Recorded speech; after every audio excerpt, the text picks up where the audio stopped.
Estamos ao vivo, certo? Já vai começar. Boa noite a todos. Gente, vocês já me conhecem, meu nome é Fernanda. Eu só queria ter o feedback se está chegando para vocês, porque para mim ainda está carregando a entrada. Só esperar um pouquinho. Agora acho que foi. Só para perguntar também se o link que vocês apertaram no e-mail estava funcionando. Porque parece que quebrou, corrompeu o link do e-mail, mas a gente também mandou nos grupos do chat. Então tem bastante gente aqui, mas acho que o Michel mandou um link novo. Enfim, agora a gente está bem Jornal Nacional, né? Boa noite, boa noite. Boa noite. Gente, então é o seguinte, agora a nossa palestra sobre Currículo Lattes com a queridíssima doutora Luísa. A gente queria reforçar que, se vocês quiserem fazer perguntas, podem mandando no chat, que a gente está aglomerando as perguntas para ela ir respondendo no final, que nem a gente fez com a palestra da Fernanda e com todas as outras palestras, mandem à vontade. Disseram já que o link do e-mail dela não estava quebrado. Mas, enfim. Queria apresentar, então, a professora Luísa. Estou bastante animada com essa palestra.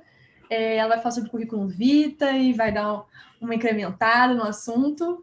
E só lembrando para vocês que da palavra-chave, que tem que digitar aqui no chat, não precisem ficar preocupados, só quando vocês verem, digitem, não fiquem estressando. O importante é observar a palestra e não ficar preocupado com palavra-chave, tá? A gente não quer esse transtorno para vocês.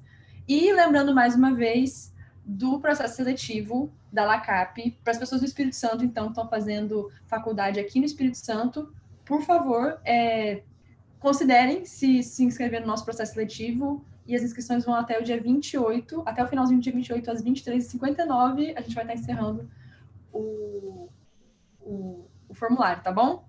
E é isso. Doutora Luísa, é com você. A doutora Luísa é médica, oftalmologista, lá no Rio de Janeiro. E ela vai contar um pouquinho mais da história dela. E, enfim, já estou adorando a doutora Luísa. Vamos lá. Boa noite.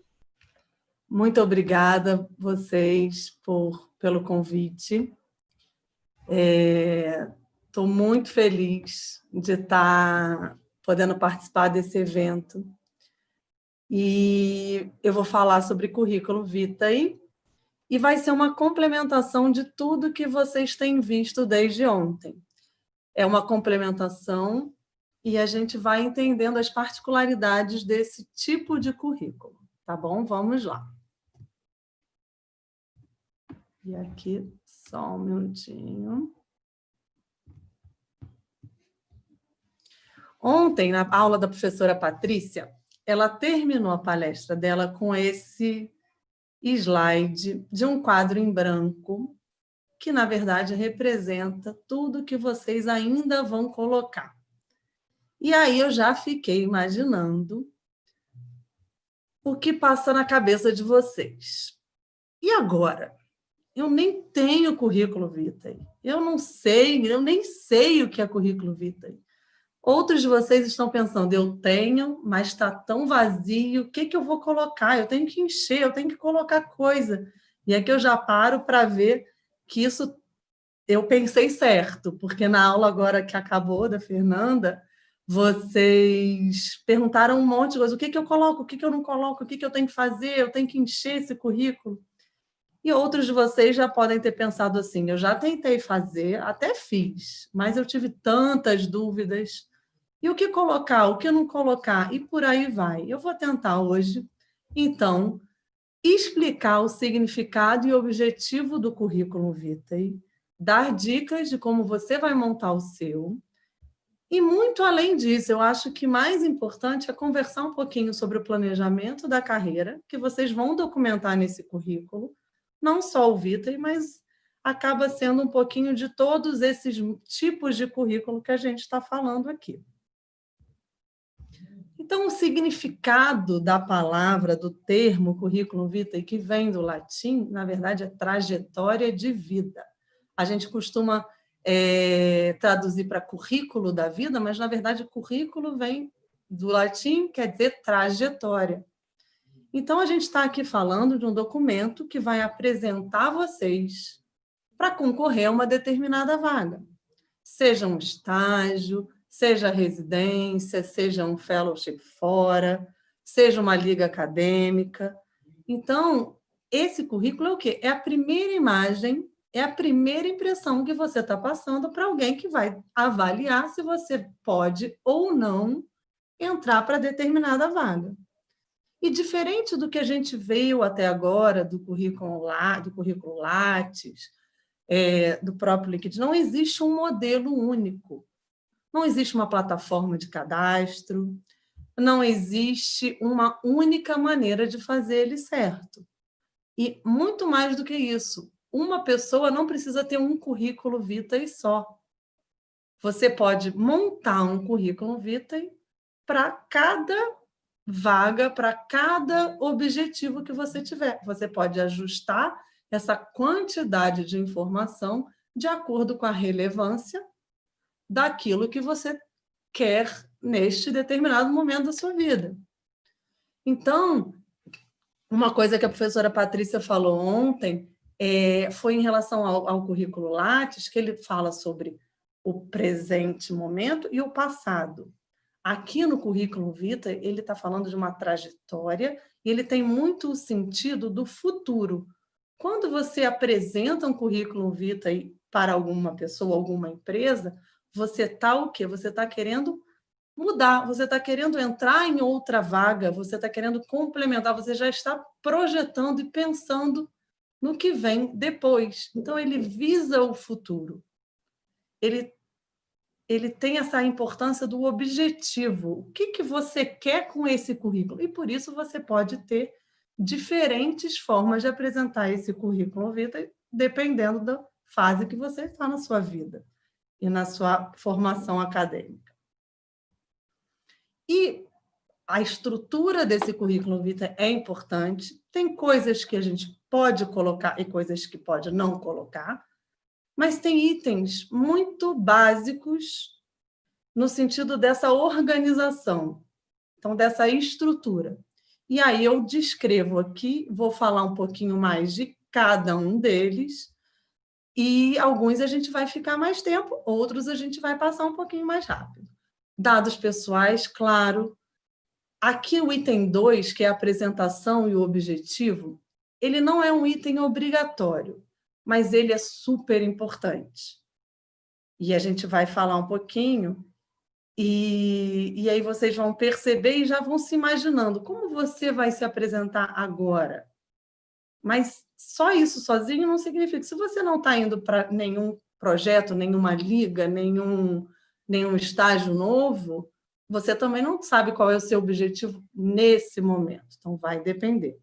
A formação, a experiência profissional, cursos e qualificações complementares e informações adicionais. E aqui vou parar um pouquinho, bem para falar desse lembrete que eu coloquei embaixo desse slide. Lembrar sempre, honestidade e realidade. Parece uma coisa assim, gente, claro que eu não vou colocar nenhuma mentira no meu currículo.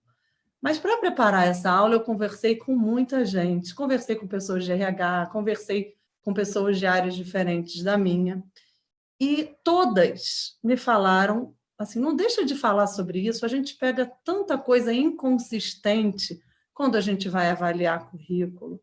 Então, eu estou colocando isso aqui para vocês pensarem. A gente não espera que vocês vão mentir ou não, mas aquilo tem que ter significado. Na hora de você colocar alguma coisa no seu currículo vitae, você está lembrando que aquilo tem um peso, aquilo significa alguma coisa que fez você crescer, você ser melhor, você ser uma melhor candidato para aquela vaga. Então, a honestidade nesse sentido, tá? De você estar colocando uma informação real e que reflita a sua realidade.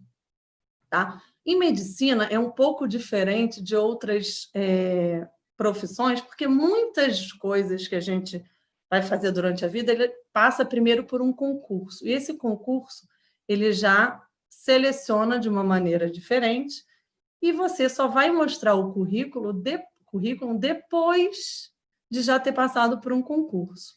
Isso acaba diminuindo um pouquinho, afunilando, diminuindo um pouquinho a chance de você não colocar uma habilidade, um conhecimento que você não tenha, tá? E vamos lá, dados. Por quê? Você quer ser encontrado. Se você for selecionado, eles têm que te achar. Então, é lógico, vai ter nome, endereço, telefone, e-mail. E aqui já uma dúvida de vocês. E as redes sociais? Quais você vai colocar? Depende.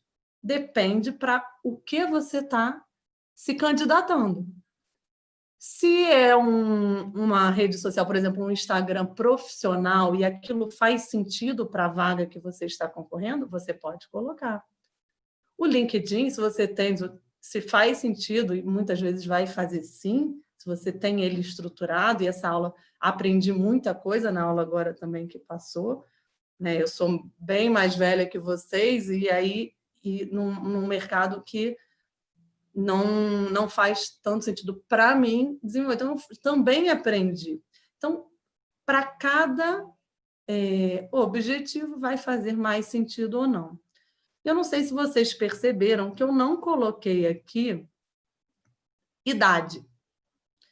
Por quê? A gente pensa logo em colocar isso, a idade, brasileiro tem muito isso, de colocar se é casado, se é solteiro, qual a idade, e a tendência do mercado mundial é você excluir essas informações, porque ninguém pode deixar de ser selecionado para uma vaga por ser mais velho ou mais novo, por ser casado ou solteiro, e por aí vai. Então, a gente diminui um pouquinho esses dados que permitem maior diversidade nas empresas e no mercado de trabalho em geral. Quando você tem diversidade, você aumenta muito a chance de aumentar também a criatividade e o desenvolvimento de novas habilidades com quem te cerca.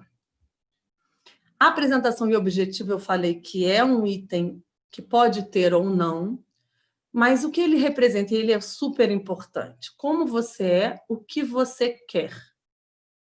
Né? Então, para cada vaga que você pretende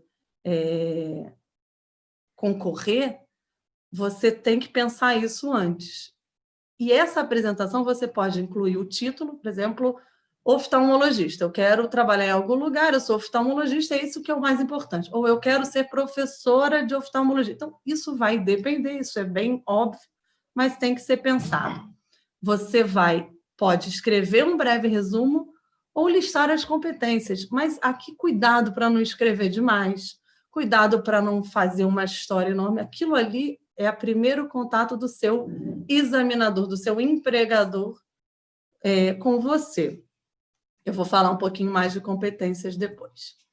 Na formação, você vai listar da mais recente para a mais antiga. Vocês estão na faculdade, então ainda não vai ter muita coisa nessa etapa. E se você já tem uma outra formação, mas não é compatível com o cargo, não precisa colocar aqui, você vai colocar mais no final. A experiência profissional, a grande maioria que está me assistindo ainda é aluno de graduação, vai ser uma página em branco, não tem problema. Não é para você se desesperar e compensar, e querer compensar com inúmeras outras atividades, que eu já percebi que vocês estão super angustiados com isso. Todas as questões de ontem, muitas questões de hoje foram em relação a isso. Como eu coloco coisa no meu currículo? Quantos cursos eu vou fazer? Então, praticamente tudo que vocês estão fazendo durante a graduação vai entrar nessa seção do currículo vitae, que são qualificações e atividades complementares. Os congressos, os cursos, as participações nas ligas, as monitorias, iniciação científica, trabalho, e são tantas coisas, nesse momento é como se o seu currículo fosse quase todo ele nessa pequena seção. Então, não está errado você desmembrar. Nesse momento, se você está participando ativamente de uma iniciação científica e você está participando ativamente em pesquisa e publicando artigo, você pode ter uma subdivisão dessas qualificações e atividades complementares para artigos publicados, por exemplo. Apresentação de pôsteres de congressos vai entrar nessa questão de trabalho. Então, você pode subdividir, Não tem certo e errado, como eu falei, não existe um modelo único, não existe uma plataforma única. Você pode organizar, desde que vocês se lembrem sempre de que quantidade é muito diferente de qualidade. Qual o congresso que fez diferença? Isso não só do que você já fez, mas daqui para frente, qual eu vou? Qual vai valer a pena ir? A liga, eu vou participar de um monte de liga diferente ao mesmo tempo, ortopedia, terapia intensiva e neurologia, para eu ter mais ponto, para que isso conte no meu currículo, ou eu vou escolher uma que, num momento, faz sentido? Então, tudo é planejamento. E eu coloquei aqui uma foto de vários lugares lindos aqui do Rio de Janeiro. Para a gente pensar, parar e pensar um pouquinho. Quem aqui já viajou para um lugar e teve a sensação que tinha que cumprir toda aquela lista de lugares para ser visto? Então, no Rio de Janeiro, vocês vêm aqui passar um final de semana, nunca vieram. Tem que ir no Pão de Açúcar, tem no Corcovado, tem que passar em Copacabana, Ipanema, tem que ir para Santa Teresa, tem que passar na frente do Maracanã, e um amigo fala que não pode deixar de ir no restaurante tal, o outro fala que não pode deixar de ir no museu tal, e você começa a ter uma lista enorme de pontinhos para checar e dizer que foi. Eu vejo essa corrida por diplomas e títulos e cursos que faz parte da vida acadêmica de vocês, e hoje, muito mais do que a minha há 20 anos, com essa oferta enorme, com a internet, com vocês. Mas ele tem tudo isso. Aí eu entrei no LinkedIn, o Instagram, eles têm tantos mil seguidores, então, isso tudo vai gerando uma angústia coletiva de fazer tudo. Então, o que faz mais sentido? Poxa, eu vou no Rio, vou para o Rio de Janeiro, e eu amo praia. Então, eu vou passar o dia inteiro na praia de Ipanema, depois eu vou sair, vou para algum lugar ali perto, e depois eu vou fazer... Então, assim, aquilo faz sentido para uma pessoa. Outra pessoa pode ser aficionada por futebol e fala, gente, não tem como eu não ir para o Rio de Janeiro não assistir um jogo do Maracanã. E aí você vai descobrindo o que faz sentido para você, o que vai te tornar uma pessoa melhor e mais satisfeita com as suas escolhas. Então, dessa maneira, vocês conseguem organizar uma viagem de acordo com o seu interesse. O que é fundamental eu conhecer? O que eu vou aproveitar de verdade? E na faculdade, a mesma coisa. O que desse monte de opção eu vou aproveitar de fato? Né? Então, assim, pensar isso agora é super importante e vai acalmando um pouquinho essa vontade de vocês de abraçar o mundo e, ao mesmo tempo, ter a sensação de que não está aprendendo, que não está fazendo diferença. Tá? E, além de fazer menos, quando você tem muita opção, você fica com medo de escolher errado. Eu estou na liga de neurologia. E aí eu fui a faculdade inteira, ou de outra coisa. Vou dar um exemplo do meu marido. Ele, a faculdade inteira, participou muito, não existia liga na nossa época, de monitoria e atividades de ortopedia. Ele achou que ia ser ortopedista. Em determinado momento, ele falou assim, isso eu não vou fazer. E mudou. E hoje ele é urologista. E então, ele perdeu tempo, ele fez vários anos de ortopedia, como se fosse equivalente à liga hoje. Não, aquilo foi bom para ele ver que não era uma coisa que ele queria fazer para sempre.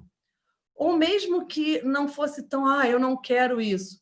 Foi importante para ele desenvolvendo outras habilidades, conhecimentos, que ele pode usar em outra área. A mesma coisa aconteceu comigo. A faculdade inteira, eu não sabia qual especialidade eu ia fazer. Eu adorava clínica, endócrino, eu dei plantão em milhões de hospitais em terapia intensiva, dei um monte de plantão, até uma hora que eu falei assim, eu não quero isso, eu não quero fazer isso o resto da minha vida, porque o plantão me desgasta de uma maneira que eu não gosto. Então, eu tenho que escolher uma especialidade que o plantão não faça parte dela. E foi aí que eu mudei e resolvi fazer oftalmologia. Então, você estar num determinado caminho durante a faculdade, porque você acredita, porque ali você está crescendo, aprendendo, aproveitando, não quer dizer que por isso você não pode mudar. Tá? Mas você está escolhendo o que faz sentido, o que carrega um valor maior do que um papel, um certificado. O último item são as informações adicionais. E aqui você pode colocar muita coisa, foi colocado também na última palestra. Você pode colocar cursos no exterior que não tenham... a importância aqui dessas informações adicionais é que ela não tem a ver diretamente com o cargo que você está se candidatando, mas são importantes para você, num geral. Isso vai indiretamente ser relacionado positivamente com o que você quer. Então, cursos no exterior, idiomas, informática, trabalho voluntário são, para mim, os principais exemplos que podem estar contidos nessa área. Às vezes você está pensando que eu não sei, que para você faz sentido. Esses 4 aqui fazem um sentido, são importantes, te fazem pessoas talvez diferentes, pessoas que podem dar algo a mais naquele trabalho, e isso você vai poder e ter oportunidade numa entrevista de desenvolver. Vamos fazer uma pausa aqui para a primeira palavra-chave, que é planejamento. Eu aproveito para falar que, se você está preocupado só com esse diploma, então para um pouquinho, pensa nessas coisas que eu falei. Por que você está aqui? Por que você está assistindo esse curso? Tá bom? Vamos seguir. E aqui a gente vai falar muito de planejamento. Por isso eu coloquei essa como palavra-chave. Qual é o seu plano hoje? Para um pouquinho. O que você quer? O que você quer estar fazendo em 5 anos? Todo mundo pensando aí do outro lado? E quando você pensa no que você quer estar fazendo daqui a 5 anos, o que vem à cabeça? Vem uma pessoa, vem um tipo de emprego. E aqui eu parei um pouquinho para pensar nos modelos que a gente vai tendo ao longo da vida, os exemplos que a gente vai tendo. E eu penso em modelos positivos e modelos negativos. Pode ser uma pessoa, às vezes é um professor, às vezes é um médico da família, às vezes é o seu pai, às vezes é sua mãe, às vezes é um vizinho, às vezes... E por aí vai. E, às vezes é um empresário. E, na verdade, esse modelo positivo ele não precisa e normalmente não está em uma única pessoa. Porque a gente consegue pegar características positivas de pessoas diferentes e imaginar o nosso modelo. O que eu quero? Como eu quero ser profissionalmente? E lembrando que como eu quero ser, esse modelo, ele não é só profissional. A gente vai vendo ao longo da vida que a gente vai buscando um equilíbrio. É aquele profissional que só pensa o tempo todo na carreira e deixa as outras áreas da vida dele mais de lado? Tem gente que pode ser, que quer isso. E tudo bem, não tem certo e errado. Mas qual é o modelo negativo? O que você vê em alguns profissionais que você não quer reproduzir? Vocês já pararam para pensar isso? Até porque ninguém é perfeito. Então, você pode pegar características positivas de uma pessoa, de outra, e ir moldando um pouquinho desse modelo do que você quer ser, do que você quer daqui a 5 anos, daqui a 10 anos. E por que eu botei 5 anos? Quando eu estava na faculdade de medicina, a gente não tinha nenhuma ideia e nenhuma visão de gestão, de marketing, de organização de carreira. Isso, acho até por isso esse convite para eu dar essa aula me marcou, me chamou muita atenção. Falei para quando foi, adorei, é uma aula super diferente que eu estou dando, mas que mexe com muita coisa e que me deixa muito feliz de ver que hoje que tem pessoas se preocupando com isso. E uma das matérias eletivas únicas que tinha no meu tempo, um professor falou isso, que a importância do planejamento. E essa questão do imagine o que você vai estar fazendo em 5 anos. E eu trago um pouquinho para aqui dessa única reflexão que eu tive lá atrás e que me ajudou muito. Então, a gente para e pensa bem nisso. 5 anos é longe, falta, mas não é aquele pensamento de que eu vou estar fazendo daqui a 50, daqui a 30, Não, ele dá um limite mais palpável de tempo. E eu paro aqui nessa reflexão. Eu fui procurar imagens para colocar aqui na aula, entrei no Google e coloquei planejamento de carreira.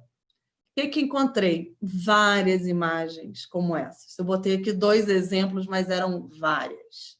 E nelas, o sucesso estava sempre lá em cima, no último degrau. Isso causa algum desconforto para vocês? Incomoda? Porque a mim, sim, me incomodou muito ver muitas imagens dessa com o troféu só lá em cima, com o sucesso só lá em cima. Quer dizer que nessa jornada que vocês estão, quer dizer que cada semestre que vocês passam da faculdade não é um sucesso? Quer dizer que vocês só vão ter sucesso quando vocês forem... Aí vai depender do objetivo de cada um. Será que vocês só vão ter sucesso na hora que forem um super professor reconhecido e cheio de diplomas e mestrado, doutorado, etc.? Ou vocês vão ter sucesso a cada etapa dessas? Eu acredito nisso. Senão, não teria me incomodado ver essas imagens no Google. Eu acredito muito que cada etapa tem que ser aproveitada e tem que servir para algum propósito. Algumas etapas dessas vão ser mais difíceis que as outras. Vocês vão olhar assim, gente, eu tenho que passar por isso. O plantão, para mim, era um sofrimento. Mas eu aprendi tanto, eu aprendi que eu podia escolher uma área que eu não precisasse dar plantão, por exemplo. E eu tenho amigos que adoram, então eu não vou aqui ficar só falando mal desse tipo de opção, porque tem pessoas que gostam, que se planejaram, que têm a maior felicidade do mundo, por mais difícil que seja, de estar hoje de plantão num CTI, salvando vidas dessa doença que está deixando a gente aqui desse jeito, em casa, preso, e com todas essas coisas que todo mundo aqui sabe. Então, cada um vai descobrindo e vai encontrando o sucesso nessas pequenas etapas. Volto aqui, vou perguntar de novo. O que você quer estar fazendo daqui a 5 anos? Então, sei que tem alunos de outras graduações, mas pelo que eu recebi, a grande maioria de medicina. Mas vamos lá, cada um de vocês. Então, a gente está aqui falando em alunos de começo, meio e fim da faculdade. Daqui a 5 anos, possivelmente pegando uma área comum para vocês se imaginam fazendo residência ou já tendo feito residência. Certo? E aí, até lá, o que eu preciso para estar fazendo? Eu já preciso saber qual carreira? Não precisa. Mas vocês já estão num caminho de descobrir o que faz vocês mais felizes. O que traz um retorno, o que faz vocês, pessoas, assim, isso eu gosto. E pode mudar, na verdade, como eu falei, como eu contei a história do meu marido, quando eu contei a minha. Eu resolvi fazer oftalmologia no finzinho da faculdade. Eu já tinha decidido que eu ia fazer uma área cirúrgica, mas eu no final, quando eu desisti dessa questão da área clínica, da endócrino, da clínica, pensando no CTIs, falei, não, eu vou fazer uma área cirúrgica. No fim da faculdade, eu resolvi fazer oftalmologia. Entrei na residência sem saber oftalmologia. Porque o conhecimento, e aí a gente vai falar um pouquinho disso, aquela coisa toda do conteúdo, a gente é capaz de aprender. Então, você, durante a faculdade, escolher qual caminho você vai seguir é menos importante que você aprender a aprender, você descobrir e desenvolver as competências durante a faculdade. E aí, explicando aqui sobre isso, a gente vai falando de planejamento de novo. Mais uma vez eu vou falar sobre planejamento. E aqui eu vou parar e explicar porque eu estou falando tanto de competência, e aqui é o que você vai desenvolver. Então, se você quer em 5 anos estar fazendo uma residência, mas você ainda não sabe qual, ou se daqui a 5 anos você já se imagina no mercado de trabalho de uma outra área que não a medicina, quais as competências você vai precisar desenvolver e que te ajude não numa única opção, mas que vai te ajudar a ser um profissional melhor. Aqui eu estou colocando alguns exemplos e uma lista de um modelo de competências para a área médica. E isso eu desenvolvi muito. Tudo que eu vou explicar aqui para vocês num curso recente, numa pós-graduação que eu fiz há 2 anos, uma de duração de 2 anos também, que é uma coisa que eu gosto muito e que foi um pouquinho diferente do resto da minha formação, que foi uma pós-graduação em educação sobre metodologias de aprendizagem ativa. Então, novas formas de ensinar, novas formas de aprender. E quando a gente fala em medicina, e a gente pode pensar nesse ensino baseado em competências, a gente está falando o que eu quero de um médico, o que eu quero desse profissional. O que eu quero, por exemplo, para uma pessoa que eu vou chamar para trabalhar comigo na minha clínica. Eu vou ter um médico lá trabalhando, atendendo pacientes. Quais são as competências? Então, na área médica, a gente pode ter a técnica, que é o que todo mundo já pensa, eu sei examinar o olho desse paciente. Para o oftalmologista, ele tem que saber examinar, ele tem que saber prescrever óculos, ele tem que saber identificar as doenças, e para cada área vai ter as competências técnicas específicas. Você tem que saber estudar, que é a competência estudiosa. A promotora, você é um promotor da saúde, você tem que ter isso desenvolvido durante a faculdade. Quando você tem um paciente na sua frente, você precisa saber promover a saúde.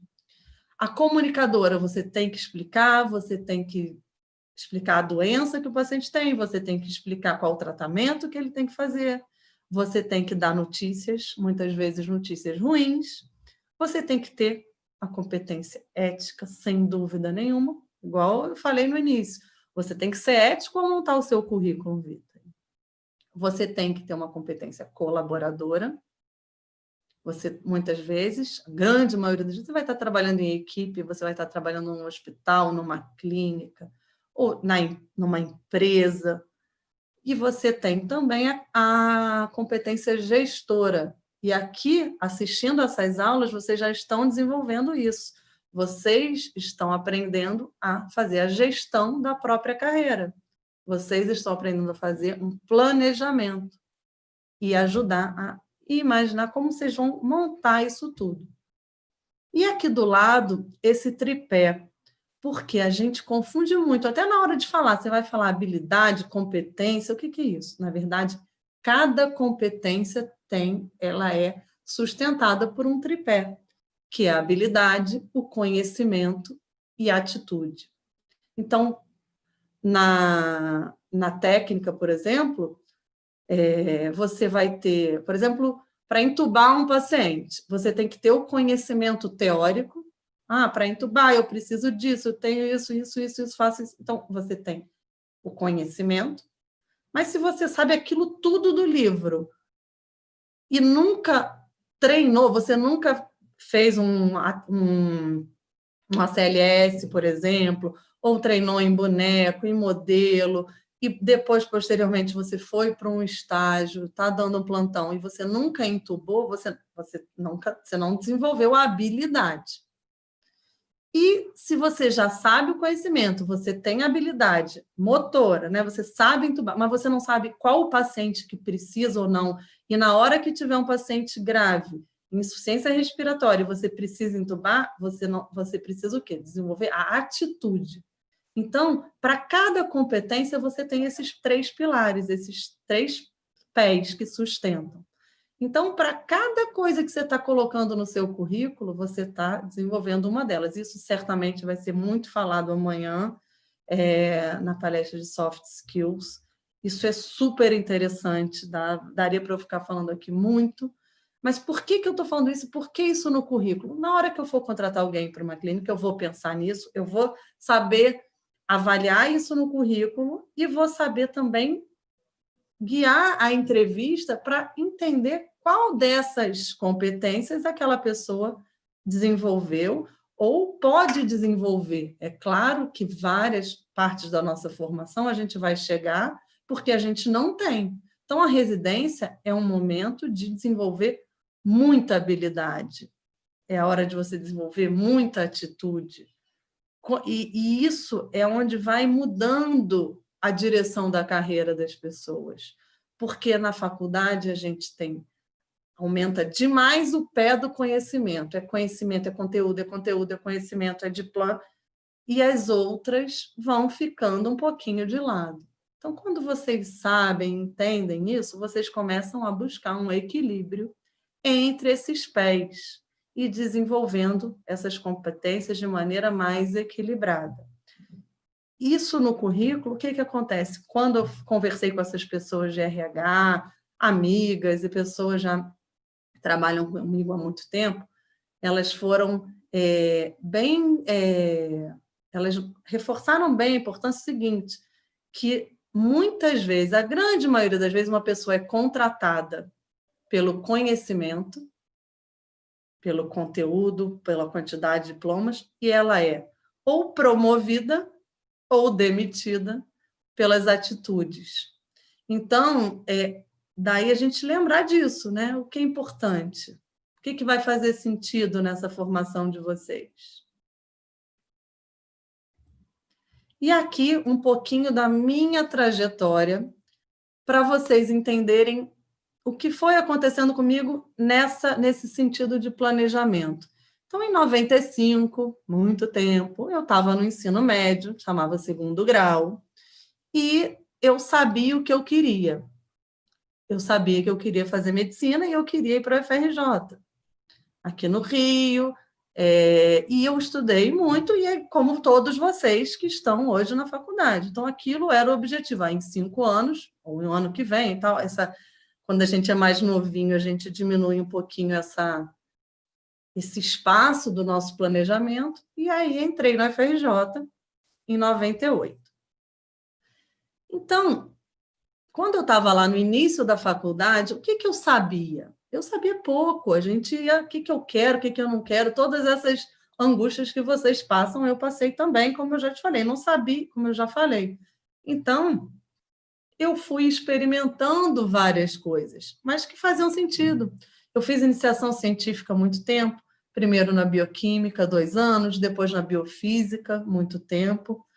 Trabalhei, fiz muita coisa com pesquisa, mas vi que eu não queria também continuar na pesquisa básica o resto da minha vida. Não valeu? Valeu muito.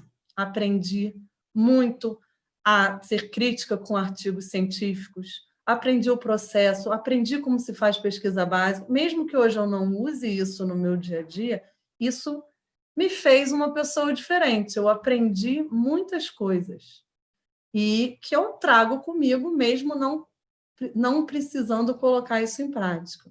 E hoje, se eu for mandar um currículo para algum lugar para trabalhar como especialista em glaucoma de determinado lugar, eu não preciso colocar que eu fiquei tantos anos na iniciação científica. Ou posso colocar naquela informação complementar se eu achar que isso vai fazer diferença para a vaga que, porventura, eu vá concorrer. Então, na faculdade, eu sabia que eu queria residência e eu sabia que eu queria ir para fora. Então, eu fui organizando a minha formação durante a faculdade para, independente da residência que fosse, que eu tivesse base para passar. E quando eu decidi que era oftalmologia e que eu queria continuar na UFRJ, eu fiz a prova de residência e lá fiz minha residência.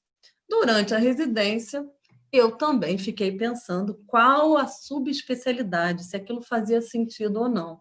E eu vi que sim, que faz diferença você ter uma subespecialidade. Eu queria poder trabalhar e ir mais fundo em um determinado. Qual? Também não sei, não sabia ainda. Durante a residência, eu fui vendo quais as áreas da oftalmologia que eu mais gostava e optei pelo glaucoma, que eu agradeço sempre por essa opção que eu tive, que eu adoro, e organizei a minha carreira para ir para os Estados Unidos e acabou sendo a Cleveland Clinic, em Ohio, nos Estados Unidos.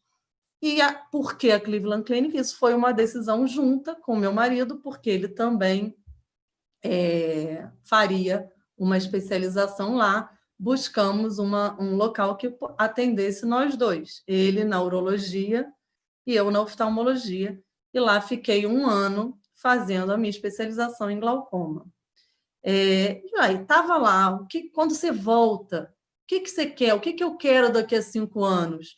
E eu queria, nessa época, eu pretendia continuar dentro da universidade, e quando voltei, fiquei muito tempo trabalhando no setor de glaucoma da UFRJ, do Hospital Universitário, como contratada, que era chamado de contratada extra-quadro. Eu não tinha tido nenhum concurso, eu era praticamente voluntária e fiquei lá muito tempo. Eu era responsável pelos residentes que passavam no setor de glaucoma da oftalmologia.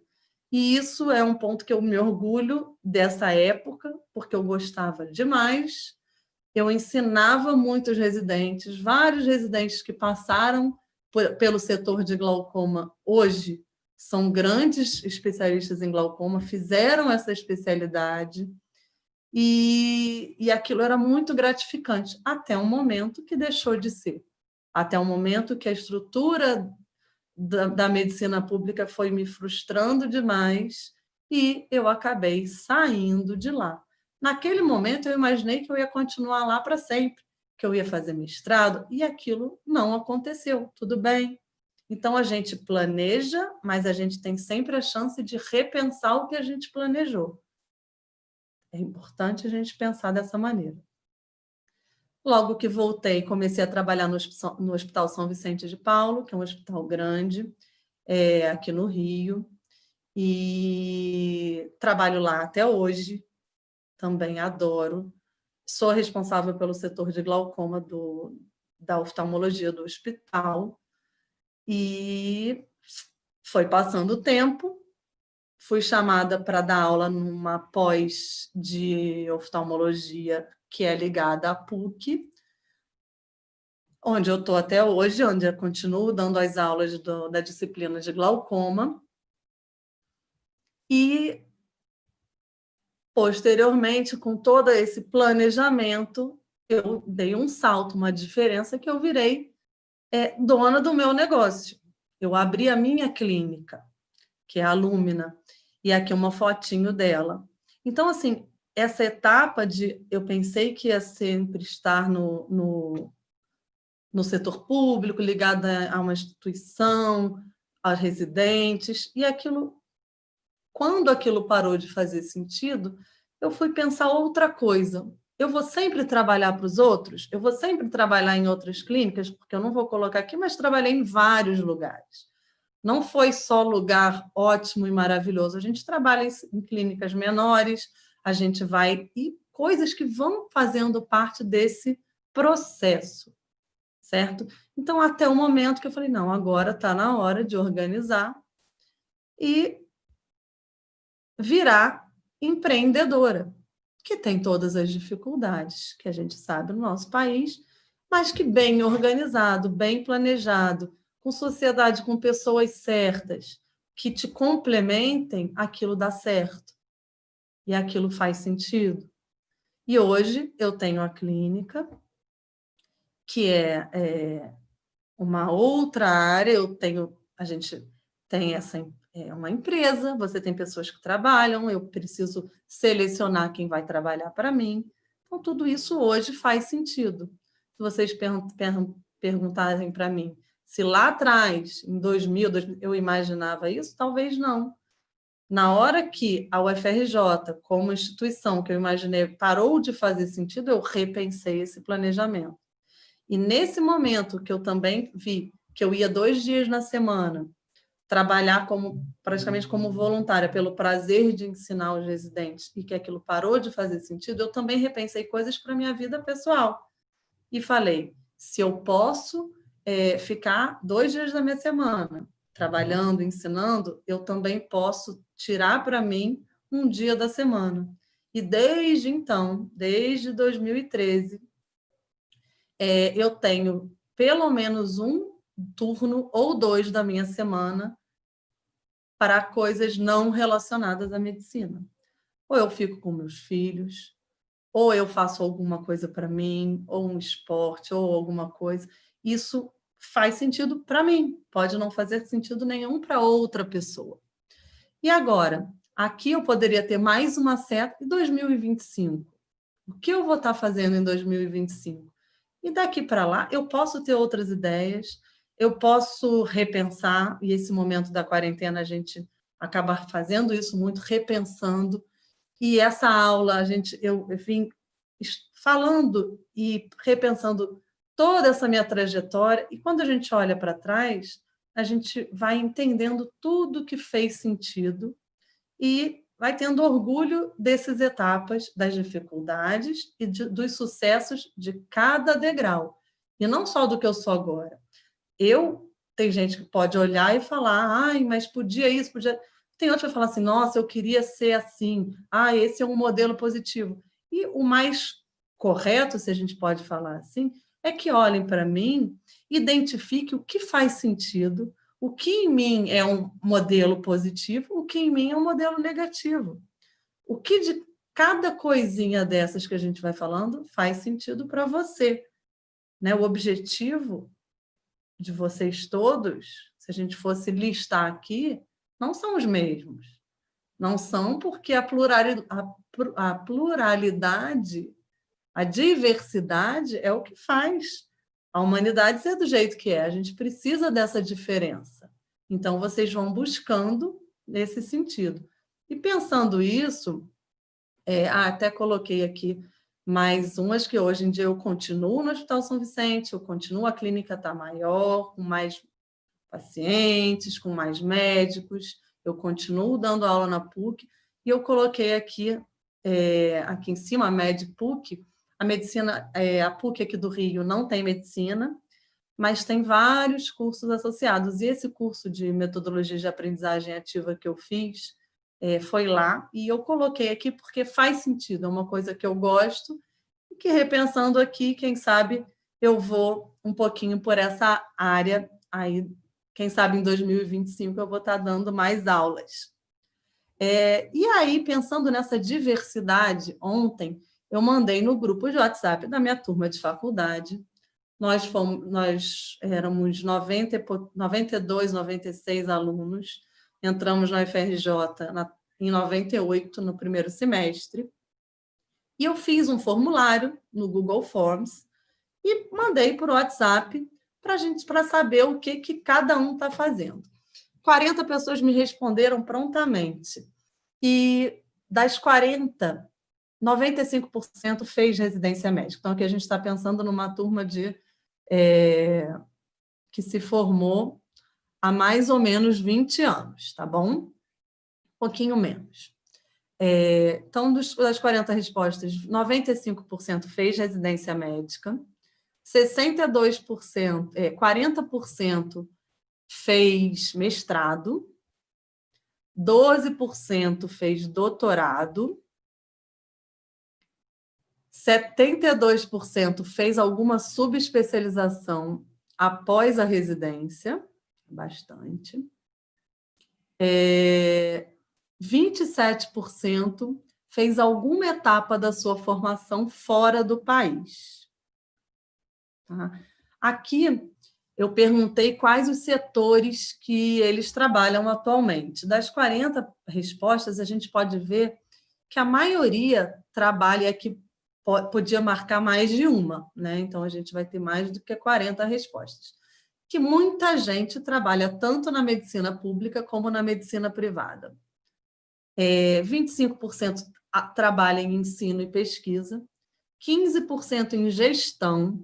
Isso eu acho interessante, porque é uma área que, durante a faculdade, eu já falei para vocês, era pouquíssimo falado, mas a gente vê muita gente indo por esse caminho. E outra, e aqui embaixo, uma pessoa que é uma amiga que trabalha na indústria farmacêutica.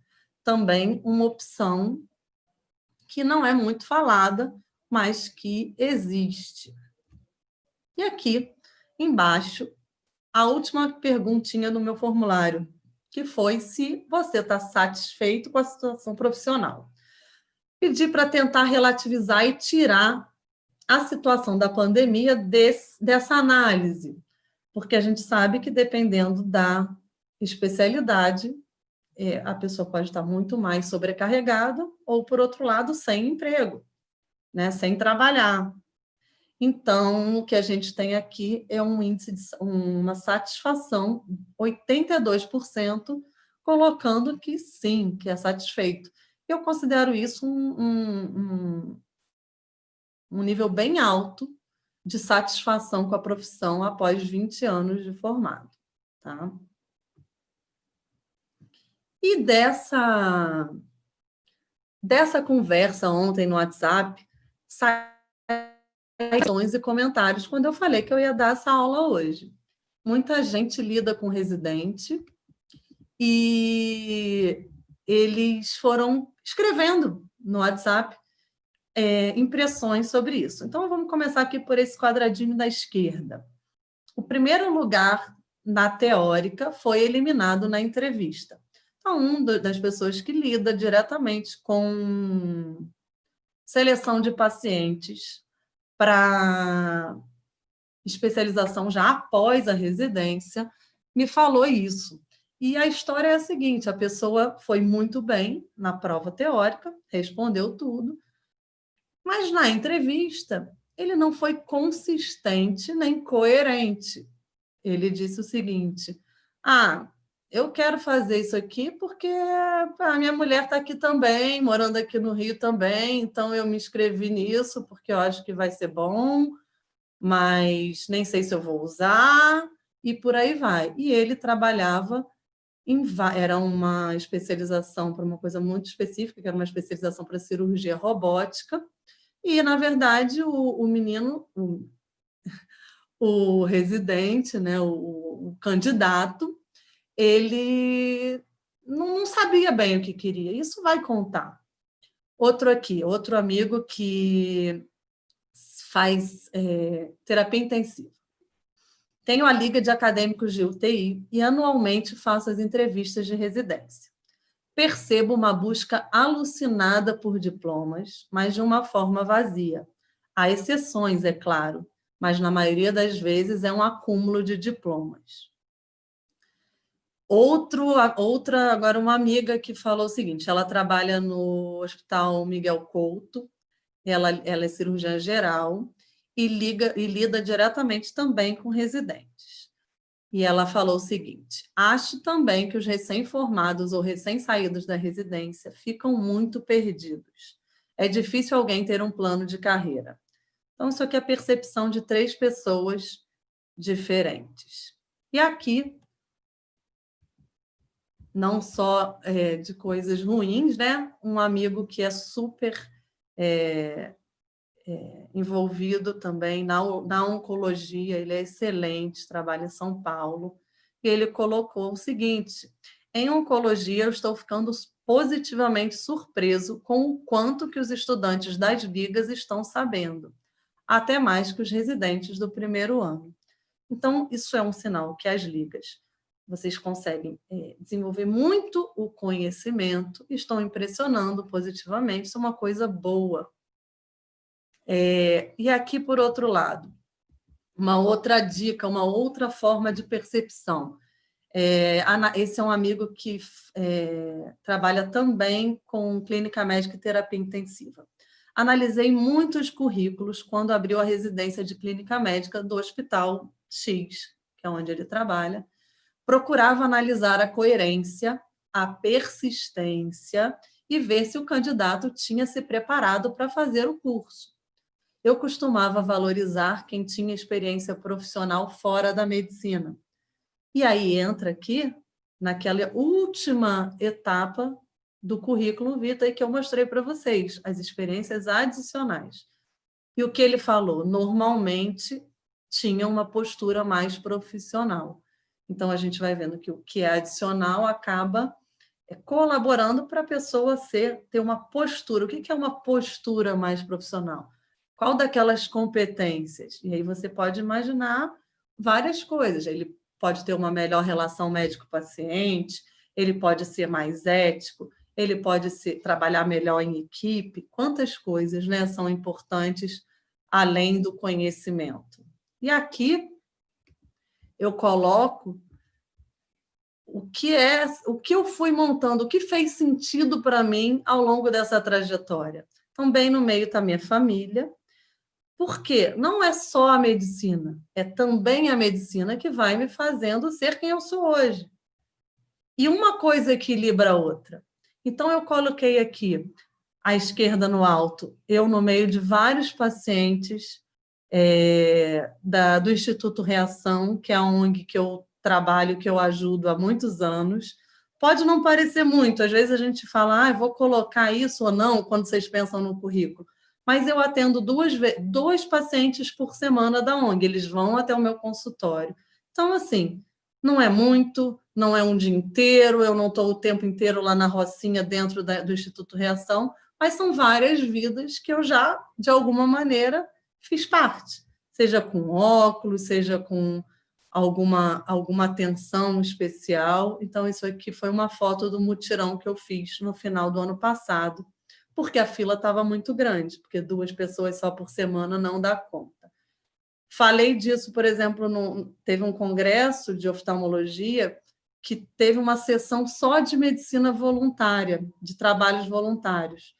O que eu apresentei foi só isso, era um pequenininho. E quando a gente chegou lá, quando eu cheguei lá e vi a quantidade de projetos de ajuda e de trabalho voluntário com oftalmologia em várias regiões do Brasil, a gente fica assim emocionado. Embaixo, eu dando uma aula num congresso grande que tem anualmente, que é de cirurgia refrativa, e eu estava ali falando de glaucoma para pessoas de outras especialidades dentro da oftalmologia. Embaixo, uma fotinho minha no meio de um monte de aluno, quem sabe tem algum deles aqui assistindo, que é a Liga de Oftalmologia da Universidade de Souza Marques, aqui no Rio. E coloquei também a foto de eu examinando um paciente. Então, cada coisinha dessas, cada momento desses, vai fazendo a nossa trajetória de vida, que vai estar representada no nosso currículo, que vai estar documentado e organizado de acordo com a vaga que você está planejando concorrer. Tá bom? Então, aqui a segunda palavra-chave, porque a gente já está finalizando essa apresentação, com os pontos que eu considerei bem importantes para falar para vocês. Aqui está o meu e-mail. Eu não coloquei aqui as redes sociais, porque eu uso mais como sentido pessoal, tá bom? Mas o e-mail está aí. Eu também não achei nenhum sentido de colocar aqui todos os dados e links da minha clínica, porque eu acho que aqui é uma coisa mais da Luísa médica e não da Luísa empresária, e um pouquinho da experiência que eu queria passar para vocês. E vamos abrir agora para as dúvidas. E professora? Oi. Em primeiro lugar, professora doutora Luísa. Não. Em primeiro lugar, muito obrigada. Assim, comentários generalizados da sua palestra sobre como ela está sendo inspiradora para muitas pessoas. Um público majoritariado de médicos, de pessoas que estão fazendo medicina, né? E, então, obrigada por ser referência. Acho que está todo mundo muito feliz. E a gente vai ler aqui as perguntas que a gente separou para você, que foram chegando ao longo da palestra. E pessoal que está ainda na... se você quiser fechar o compartilhamento de tela, acho que já fechou, né? Eu fechei, não fechei? Já está só minha... Fechou, não, é só porque estava no YouTube, fica com delay. Tem algumas perguntas, acho que vão chegar mais. Quem tiver pergunta, pode ir mandando. E a gente vai selecionando e passando para o chat. Pode fazer a primeira, Chu. Boa noite, professora. Participação em ligas conta tanto como membro quanto da diretoria? Olha, isso ontem foi falado, acho que hoje também essa pergunta já tinha aparecido outras vezes. Eu vou falar um pouquinho do que eu acho, de uma percepção de quem está de fora disso, tá bom? Eu não vou saber dizer o quanto vale em pontos para determinados concursos. Não sei, não tenho esse conhecimento. Mas quando a gente está falando de currículo vitae, vai depender para que você está colocando aquilo, para qual vaga. Se é uma coisa que você está na liga, por exemplo, de neurologia, a Fernanda, e ela vai entrar para a residência de neurologia. O quanto isso vai valer em ponto, eu não sei. Mas o quanto aquilo vai valer na entrevista, na minha opinião, se ela foi presidente, se ela foi diretora, se ela foi... Mas se aquilo fez sentido, se ela aprendeu neurologia e aprendeu o sentido daquilo para ela, vai contar da mesma maneira.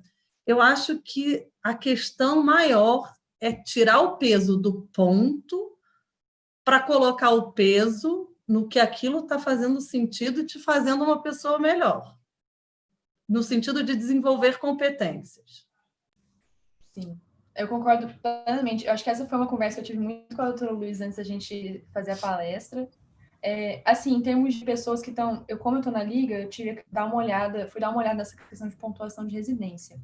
Depende muito do processo seletivo, tá? Tem processo seletivo que é bem fechado, do tipo, se você foi diretor de liga, isso vale tanto a mais do que se você fosse só um membro. Tem outros editais que são bem abertos. Tem edital, tipo, os de Minas, que é completamente fechado. Tem lugar para colocar nota, tem lugar para botar não sei o quê. E, assim, apesar de tudo, ainda assim, acho que é quase que uma concordância em quase todos os currículos, que eles são 10% da nota. Então, a maior nota está na prova normal. Então, assim, acho que como assim, o currículo tem o peso, acho que é inegável, ainda mais quando você está tentando uma especialidade concorrida. E é bom você ficar de olho mais ou menos para onde você quer ir, até fazendo todo esse planejamento que a Luísa falou, sabe? Pô, será que faz sentido eu ir para uma cidade grande que é em São Paulo? Não é meu perfil?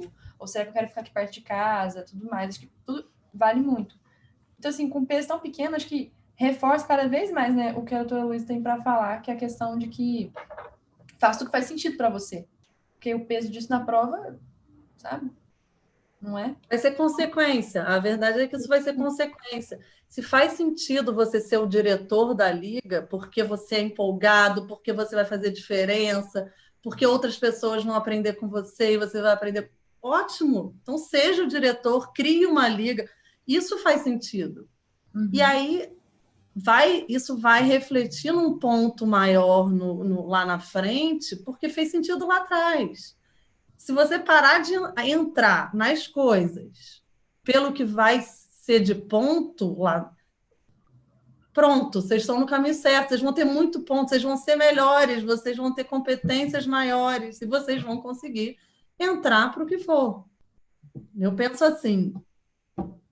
Eu concordo com você. Tem mais algumas perguntas, tá? Pode? Então, tranquilo. A segunda, ela é mais... estágio dentro na parte de formação, você já falou que sim, né? Queria saber... na verdade, assim, deixa eu interromper, Fernando. Estágio, internato, tudo isso, até a gente foi falado um pouquinho disso ontem. Isso já é parte da formação. Mas se para algum estágio, para algum cargo, isso faz sentido ser ressaltado, você não coloca informação, você vai colocar informações adicionais. Porque, assim, a formação... você está fazendo internato em cirurgia... Não. Isso é uma matéria, o internato é uma matéria. Então, não faz sentido você colocar especificação. Se você vai botar todo o seu currículo da medicina, ou da engenharia, do que for, informação. Não, você está fazendo medicina... está implícito que vai ter internato, que vai ter não sei o quê, então não faz sentido. Mas se naquele internato você fez não sei, um trabalho num posto de saúde e que aquilo foi muito importante para você, e você quer ser médico de família, e você quer colocar isso, ressaltar isso no seu currículo, você pode, porque, como eu falei, é livre. Então, você vai montando e expondo o que vai fazer mais sentido para aquele cargo naquela hora. Perfeito. Nossa, perfeito, professor. Mais uma, queria saber a relevância, em termos de aprimorar o currículo, de ingressar em matérias extras. Acho que sejam as optativas, não sei. Tá, eu vou falar disso. Eu acho que eu já falei, mas assim, se aquela matéria extra parece ser legal, isso, cara, eu acho que vai ser bom. E você entra, e você pode gostar ou não gostar, mas você está experimentando. Você está vendo, às vezes é uma coisa que você nunca pensou em fazer. Vou dar um exemplo, que a gente ficou conversando ontem no grupo de faculdade. Muita gente nunca nem imaginou que pudesse trabalhar na indústria farmacêutica. E hoje é uma grande área de mercado. Você trabalhar com novas drogas, na oncologia, por exemplo. Então, assim, essa minha amiga que botou lá, que está trabalhando na indústria, ela é hematologista, ela é excelente. Em determinado momento da carreira dela, parou de fazer sentido estar na área assistencial. Ela não queria mais. E ela foi para a indústria. E isso começou a... Então, assim, será que tem alguma matéria de coisas que eu nem sabia que existia? E quem sabe é ali o meu caminho, é ali que eu vou me encontrar. Então, é uma fase de experimentar. Tudo bem, mas tem que ter um pouco de coerência. Aquilo que eu falei, não adianta na mesma hora você participar de 3 ligas diferentes de assuntos que não têm nada a ver um com o outro e não se dedicar direito a nenhuma delas. Então, eu vejo as matérias extras muito nessa linha. Vá, veja, estude, pesquisa antes, mas igual aquelas coisas do Rio de Janeiro que eu botei para vocês verem. Só porque alguém falou que vale a pena, você vai entrar? Só porque todo mundo faz, eu vou fazer? Sejam críticos, né? Pesquisem. É isso mesmo? Faz sentido para mim só porque faz sentido para ele? Então, as matérias extras são um pouquinho por aí.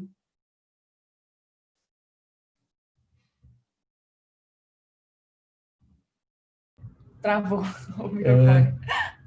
A próxima é bem uma pergunta. Deu para pergunta. ouvir o que eu falei? Deu. Deu. Não, o negócio é a gente falando. Não é bem uma pergunta próxima, mas é uma constatação. Teve alguém que falou aqui que colocar a pontuação da redação no Enem não é uma coisa muito comum no currículo, mas foi um ponto importante para conquistar a vaga no estágio, porque precisavam de uma pessoa que escrevesse bem. Perfeito. Então, não sei, você gostaria de comentar alguma coisa sobre isso? Não, esse exemplo é maravilhoso, porque a pessoa percebeu que para aquela vaga essa informação era uma informação adicional importante. Então, língua. Hoje em dia, quando eu entrei para a faculdade, não era tão comum todo mundo saber inglês. Claro que, pensando, não é que é comum, né? No Brasil não é comum, mas hoje em dia mais gente fala inglês do que 20 anos atrás. Então, no começo da faculdade, você entrava já no primeiro período, artigo em inglês. Então, quem não tinha ainda, isso eu preciso desenvolver. E aí, para alguns lugares, vai ser super importante você mostrar que você é muito bom em inglês. Não basta você botar lá, falo fluente. Não, para aquele específico lá, você vai ter que falar que foi para fora, que fez intercâmbio, que tem, sei lá, certificado, e por aí vai. E para outros, aquele pode estar pequenininho lá, inglês fluente, e pronto. Você não precisa detalhar aquilo, entendeu? Agora você falou do inglês também, uma coisa que eu notei é que tem muita gente que consegue vaga em artigo porque sabe traduzir bem. Então, isso é essencial ultimamente. Então, isso vai te garantir uma vaga muito boa, porque eu não conheço quase ninguém que tenha fluência em inglês, ainda mais científico. Então, dê destaque. Se você tem, dê o destaque. Então, o que vai chamar atenção para o seu currículo para ele escolher você e não escolher o outro? Né? Então, assim, são duas coisas diferentes. Eu não enfatizei muito isso, porque eu acho que agora vocês estão na hora de montar isso, né? De escolher, de planejar. Mas depois, quando chegar assim, para uma prova de residência, o que ali naquela entrevista eu vou chamar atenção, assim, eu vou fazer diferente? O que em tudo que eu já fiz faz eu ser diferente para o bem, assim, né? De coisas boas. E aí vai fazendo sentido. Eu concordo com você. Vamos para a próxima pergunta. O que fazer? Foi uma pergunta. Essa pergunta até gerou uma repercussão lá no chat durante a aula. O que fazer quando você tem um objetivo / residência de interesse, mas você não consegue participar de monitoria ou liga acadêmica da área, que acredito que me ajudaria. E junto com essa pergunta tem outra mais ou menos no mesmo sentido que a moça falou. Na minha faculdade existem áreas que não estão presentes na grade curricular, exemplo, oftalmo. Como proceder nesses casos, já que não teremos conhecimento teórico para adentrar em ligas ou estágios? E aí, mais uma pergunta que também estava... Foi quase, várias perguntas, uma com a outra. Relacionado à pergunta da colega acima, acho que na ausência de oportunidades, a gente precisa desenvolver mais atitudes. Minha pergunta é, como desenvolver mais atitudes? Então, se eu tenho um objetivo já de residência, como fazer para conseguir uma liga, se isso é necessário ou não, monitoria? Será que eu vou conseguir me destacar sem isso? Quando você não tem na faculdade, na verdade, a especialidade, não é nem que você não conseguiu entrar numa oportunidade que tinha na faculdade. Como proceder, sabendo que você tem interesse? E se falta atitude, como desenvolver essa atitude? É um em cima da outra. Tá super interessante.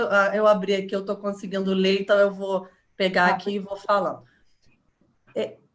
Liga, assim, eu não sei tão bem como funcionam as ligas, né? De vez em quando eu dou aula na liga de oftalmologia, mas assim, eu até fico curiosa, mas eu vou dar umas opiniões aqui.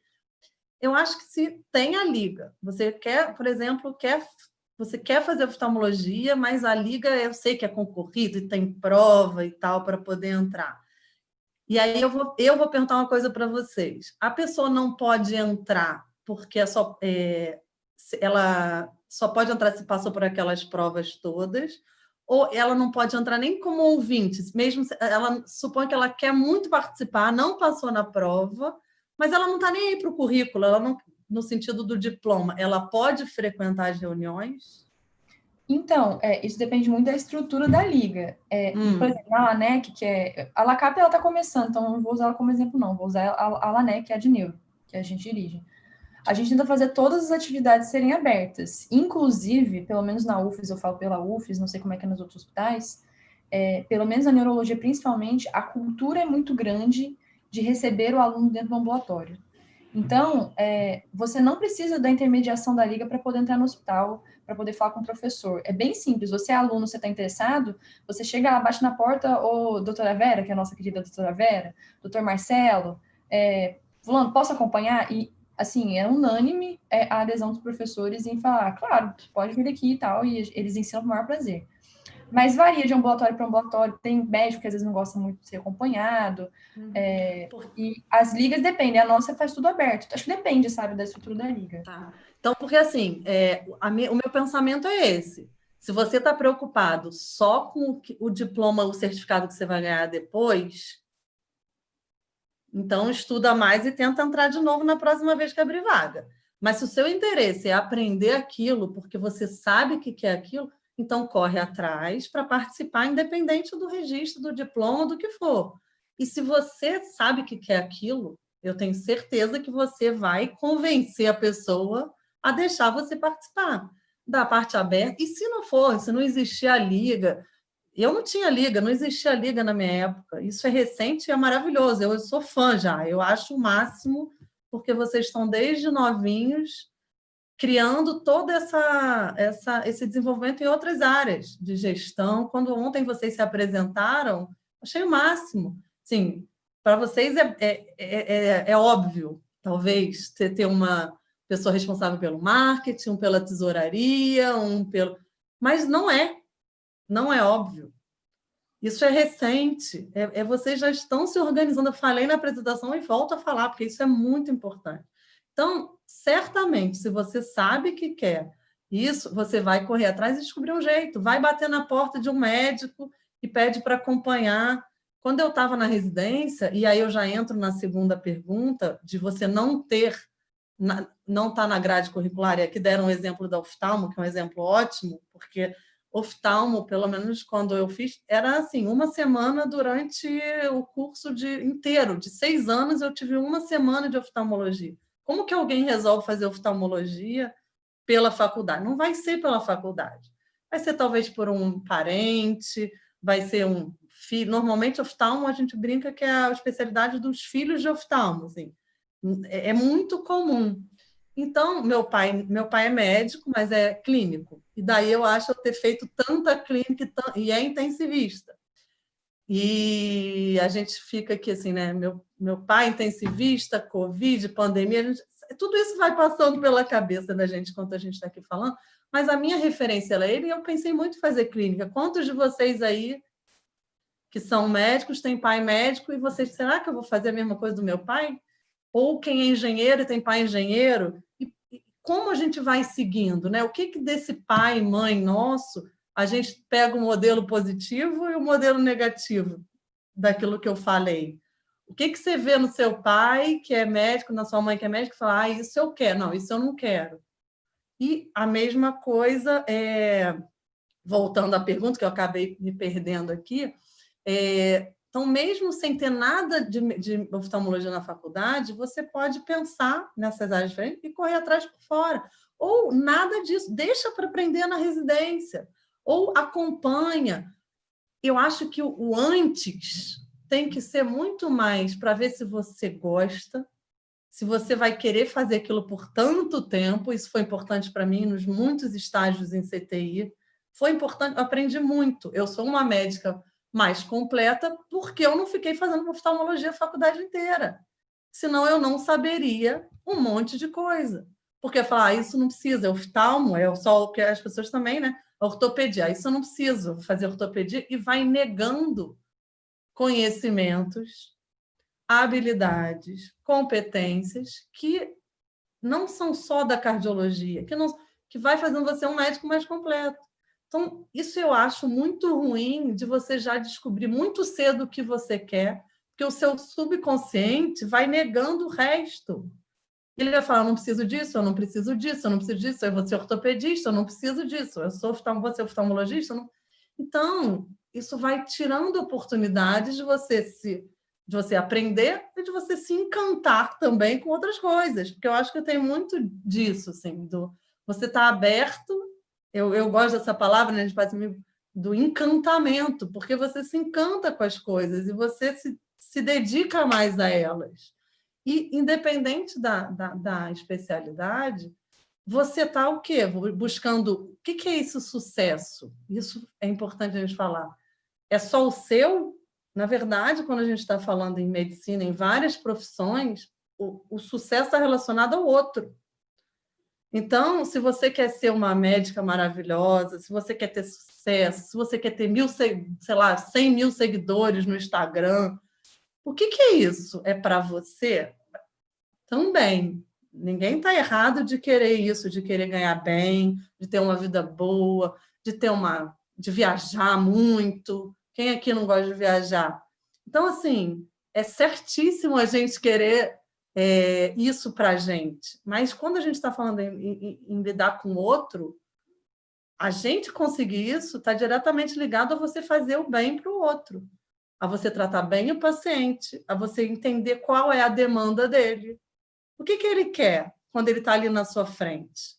Ele quer atenção, ele quer cuidado e ele quer ficar bom do problema dele. Então, quando você tem todas essas competências que a gente vai desenvolvendo, você tem que aprender a falar com ele, com empatia, você se coloca no lugar daquele paciente. Um paciente, às vezes, paciente chato. Por que ele é chato? Por que ele está trazendo isso tudo para você? O que vai além? Assim, e ao mesmo tempo tem gente que assim, gente, eu não aguento paciente. E daí? Você pode ser médico e não gostar você vai escolher uma área que você não precise absorver aquilo tudo do outro. Você vai para gestão, você vai trabalhar em direção, vai trabalhar em hospital, no cargo de gerência, você vai trabalhar em especialidades que você não tenha isso. Então, tem tanta opção. Eu acho que por isso, naquele questionário que eu fiz, você tem um índice tão alto de satisfação dentro de uma profissão. Eu acho que se a gente fizesse isso com outras profissões, a gente não teria um índice tão alto, porque você vai para uma área que tem mais a ver com o seu perfil. Né? Na minha turma, 90 e tantos alunos, 2 não terminaram faculdade. Um saiu, e olha assim, a gente estava nas melhores faculdades na época. Assim, um largou bem no início, ele foi o segundo aluno, né, de vestibular, ele foi fazer cinema. Ele está super feliz. O outro, o Felipe, que foi da minha turma, do meu grupo de clínica, sempre, ele largou no meio da faculdade, foi fazer economia, está super feliz, super realizado, dando aula e participa do nosso grupo de WhatsApp e se informa. E assim, eles dois, mas dentro da medicina, quantos outros foram para caminhos diferentes? Aqui eu só tenho 40 respostas, mas tem vários outros. Então, assim, são muitas opções para a gente se encontrar e conseguir esse equilíbrio que eu coloquei nas fotinhos do final. Assim. Você não precisa ser só médica, você não precisa ser só mãe, você não precisa ser só... Né? E por aí vai. E aí a gente vai buscando isso, nessa trajetória de vida. Né? Vamos isso. lá. É muita filosofia, gente. Mas isso que é bom. Eu lembro, você foi falando, eu lembrei de uma vizinha minha que ela é pediatra e ela conta sempre a história de uma amiga dela que fez residência com ela e residência acho que já é especializada em pediatria e imunologia junto, um negócio bem específico. E acho que essa moça hoje é sommelier de chá. Ela se descobriu depois da faculdade, foi seguir a vida e é feliz da vida com isso. E assim, não tem problema nenhum, né? A gente tem hoje, assim, tem aí uma linha um pouco tênue que assim, a gente tem que fazer o que gosta. Acho que quando a gente trabalha com o que gosta, isso já é batido. Eu acho que isso é muito bom da geração de vocês, de ter essa ser inquieto nesse sentido. Eu tenho que fazer o que eu gosto, eu tenho que buscar o prazer nesse sentido da profissão e tal. E por que uma linha tênue? Porque a gente tem que fazer coisas que não gosta também. Então, na profissão, não é só não é a parte boa. Quantos plantões eu dei para eu falar que eu não queria isso da minha vida? Quantas vezes eu fiquei no ambulatório até tarde porque não acabava de ter paciente, você está super cansado e tem que ficar lá. Né? E por aí vai. Então, claro que vai ter muita coisa ruim. E isso é um cuidado que vocês têm que ter, porque o que a gente mais velha um pouco está vendo muito é gente assim, não, isso eu não quero, isso eu não gosto, eu vou embora. Um pouco do que eu conversei um pouco isso com a Fernanda. Amigos meus que trabalham muito na área cirúrgica, cirurgião geral e tal, eles têm reclamado muito que os meninos mais novos já chegam falando assim, não, eu só vou te auxiliar se eu ganhar tanto. Quanto que eu vou ganhar para ir nessa cirurgia, por exemplo? E, assim, às vezes, assim, vamos pensar assim, ele está querendo explorar... Não, ele já está pagando o auxiliar, não sei o quê. Não é isso. Não é nem a questão de pagar ou não pagar, o que é justo ou o que não é justo. Você pode e até merece ganhar, mas você não vai por isso. Ganhar o dinheiro ali vai ser a consequência. Você está indo porque você está indo aprender com um cirurgião mais experiente, muito mais, e você vai ter a oportunidade de auxiliar, de já começar a fazer uma coisa ou outra. Então, é a mesma coisa do que você vai colocar no currículo. Então, vocês têm que ter essa humildade, eu acho que entraria ali no honestidade, coerência e humildade de ir aos poucos. O que eu sei, o que eu não sei. Não dá já para chegar numa entrevista e falar assim, sou melhor, eu sou melhor que todo mundo mesmo e pronto. Então, tudo isso vai fazendo parte desse processo. Vamos lá, mais perguntas? Doutora Luísa, só queria comentar antes que toda essa reflexão sobre deixar a cabeça aberta Por exemplo, minha mãe, ela sempre perguntava o que que eu ia querer fazer. Eu falo, nossa, mãe, tantas outras opções sem ser medicina. A medicina para mim estava em último tópico. Aí eu cheguei a cursar engenharia, né? Aí fui até metade. E durante o semestre eu fui pensando, pô, vou esperar mais um pouquinho, né, para ver se melhora. Aí só foi piorando, né? Mas tudo bem, acho que quem faz engenharia entende, né? Aí eu pensei, pô, não é isso que eu quero para minha vida. Aí mudei para medicina. E eu queria deixar essa mensagem para vocês que sempre que vocês pensem, tô ficando muito velho para mudar de curso, demorei muito. É uma coisa que eu pensava assim, porque é tão mais fácil ser conformado, pensar, pô, já estou na metade do curso, vou terminar, vou trabalhar com isso. Mas se vocês tiverem uma mínima vontade de fazer outra coisa, vocês se sintam bem à vontade de fazer isso, porque foi a melhor decisão que eu já tomei. É isso. E assim, e pensando nisso, eu paro aqui. Eu tinha pensado em falar isso no meio da apresentação, mas eu vou falar aqui agora nessa parte de discussão. A medicina exige demais, né? É uma carreira que a gente sabe que se você começa a ler sobre os distúrbios psiquiátricos e alterações, e depressão, e burnout, e por aí vai, é muito alto o índice. Então, durante a faculdade, vocês podem ter esses momentos né, de desequilíbrio, de achar que não vão ser capazes, de que e eu estou aqui falando muito de medicina porque peço desculpa para quem é de outras áreas, mas acaba sendo um pouquinho, pode acontecer em outras também, mas é mais a minha realidade e pelo que eu vi o público. Mas, assim, não tenham vergonha e nem deixem de procurar ajuda. Vocês não são mais fracos ou piores por terem essas dificuldades. Eu acho que eu não queria perder a oportunidade de falar isso, já que a gente está falando aqui de tanta coisa, sabe? Essa ânsia de encher currículo e de ser melhor gera uma competitividade que é muito ruim, sabe? Isso tem muito em mercado de trabalho. Quando a gente vê, e eu tenho vários amigos de mundo corporativo que passam por isso também. Mas eu acho que quem faz medicina antecipa essa angústia para durante a faculdade. E aí vocês têm que ter essa atenção com o psicológico de vocês.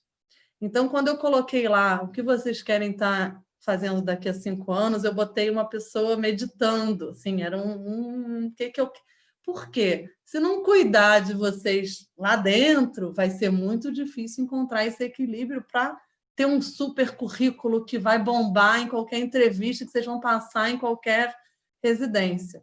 Então, se você desde já buscarem esse equilíbrio interno, essa calma, vocês vão se entender melhor e vocês vão escolher melhor fazer melhor esse planejamento. Mas, na hora que você muda, e o Michel falou que mudou de carreira, e se hoje eu parei agora, e se eu agora, daqui para frente, eu quiser parar ou diminuir o que eu trabalho com oftalmologia, é que eu vou dividir com vocês. A gente está em quarentena, eu estou há 2 meses e meio sem trabalhar, porque eu estou com meus filhos. A gente dispensou ajuda, tá toda essa confusão que todo mundo sabe. E há 2 meses e meio sem atender meus pacientes, só por telefone, e ajudando, e a gente vai direcionando para colegas que já voltaram a atender e por aí vai. E é uma fase que você repensa a vida, e você repensa tudo, e você olha para trás, e você olha para frente.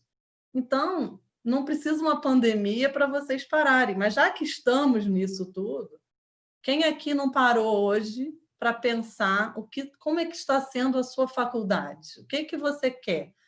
Ou vocês estão deixando esse modo louco de 1000 webinars e lives tomarem conta e direcionarem o que vocês têm que fazer sem parar para pensar? Então, vejam o que faz sentido.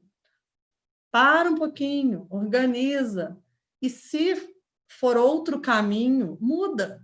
Não estou falando aqui só de coisas de mudanças radicais, não. Não estou falando aqui para ninguém sair, todo mundo largar a faculdade que está fazendo. Mas saber que existem opções e o que passou não foi perdido. Eu acho que isso é importante, tá? Se a gente pegar isso, não é para pensar, a faculdade inteira eu pensei que ia fazer clínica e agora eu sou oftalmologista. Eu perdi tudo. Não perdi. Entendeu? Claro que hoje, se o Michel está na faculdade de medicina, no começo, né, Michel? Você falou ontem, segundo período. Você perdeu tudo que você aprendeu em engenharia? Tenho certeza que não. Você vai usar o que você aprendeu em estatística em algum momento, você vai usar habilidades ali de número, de coisa com outras, o que você trabalhou em grupo, coisas que você teve que você pode hoje nem saber que você está usando, mas foram Exatamente. competências que você desenvolveu na engenharia. Pode falar o que você... Não, ela realmente ajuda bastante a abrir a cabeça. E, inclusive, nos projetos que eu participei lá também, né? Um que eu gostaria de ressaltar é o Aves, que me ajudou bastante em crescimento pessoal.